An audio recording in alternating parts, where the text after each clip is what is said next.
अच्छा जी, आपसे एक सवाल है कि अगर आपके अकाउंट में 10 करोड़ रुपया ऐड हो जाए तो आप क्या महसूस करेंगे? बहुत खुश होंगे, बहुत एक्साइटमेंट करेंगे, आपका बहुत सारे लोगों का हमारे समेत हमारे लिए बड़ी खुशी की बात होगी, बल्कि गोल है बहुत सारे लोगों का। लेकिन ऐसे भी इंसान थे जो कि बैंक में 10 करोड़ रह जाने पर उन्होंने खुदकुशी कर ली। यानी कि उनके पास 100 करोड़ था, उसमें से लॉस हुआ, घाटा पड़ा, उनके पास 10 करोड़ रह गया तो उन्होंने खुदकुशी कर ली।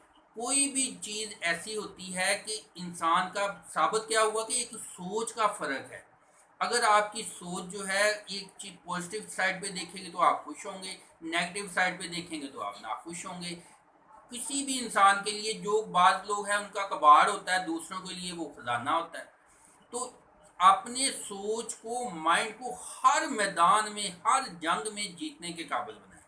कोई भी कंडीशन हो तो उसको उसको जो मुख्तलिफ एंगल से देखिए, उससे आपकी परेशानी, टेंशन कम होगी। नाशुक्री जो है वो इंसान को तबाह कर देती है। एक किसान था, वो बड़े उसका माहौल ऐसा था कि जी वो जंगल सा माहौल, देहातों का माहौल, वो दरख्त हैं, पत्ते गिरते हैं, उसका खुला मकान पुराना बना हुआ था आबाओ अजदाद का।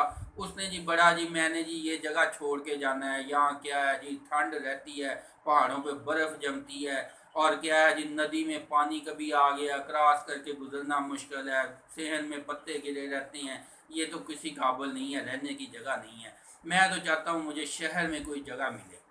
अब शहर का इंसान जो था, उसको वो कहता है कि जी वो जी तंग गलियां और बिल्डिंगें, ऊंची ऊंची रोशनी, तो रहने के काबिल नहीं ये जगह। मैं तो कहता हूँ वो खुली जगह हो, देहाती पुरस्कून माहौल हो। अब ये जो देहाती था, इसने अखबार में ऐड ले दी, और ऐड क्या लगाई जी, जो डीलर था उसने, कि जी एक पुरस्कून माहौल में और बड़ा एक नेचुरल माहौल और पहाड़ों का मंजर और सब्ज़ा और खूबसूरत जगह पे एक मकान है, वो फ़रोख्त हो रहा है। उसकी कीमत जो है बड़ी सारी कीमत उसने रख दी।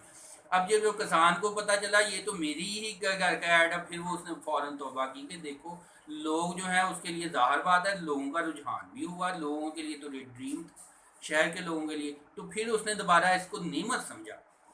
यानी आप अगर शहर में हैं तो आप उसकी खूबियां ध्यान में रख के उसको नेमत समझें। ये ना हो कि उसके नेगेटिव पॉइंट सोचना शुरू कर दें। अगर आप देहात में हैं तो उसकी जो खूबियां हैं उनको सामने रख के उसको पॉजिटिव पॉइंट समझें, और उसमें हर काम में ग्रोथ तो ज़रूरी है, ग्रोथ करते जाएं। लिहाजा कोई भी आप किस भी कंडीशन में है, शक्लो सूरत, घर बार, खूबियाँ, सलाहियतें, उनका एक दफ़ा खुले दिल से शुक्रिया अदा करें, उनको तस्लीम करें, और अपने से कम लोग जो हैं उनको जहन में रखें कि कितने लोग दुनिया में हैं जो कि आप जिस भी कंडीशन में उससे कई गुना ज़्यादा नीचे हैं। उनको देख के शुक्र अदा करें, और जो आगे हैं उनको देख के आप कोशिश करें, स्ट्रगल करें आगे बढ़ने की। तो यही ज़िंदगी का निज़ाम है, यही ज़िंदगी का असूल है, और कामयाबी का यही तरीका है। और कामयाबी सिर्फ दौलत पैसा ही का नाम नहीं है। खुश रहना, अपनी सेहत का, जहन का मुतमईन होना, दिल को सुकून होना, खुशी होना, ये सबसे बड़ी कामयाबी है। वीडियो को ज़्यादा से ज़्यादा दूसरे लोगों तक भी पहुँचाइएगा। लाइक शेयर सब्सक्राइब करना ना भूलें। दुआओं में याद रखिए। Wish you all good luck.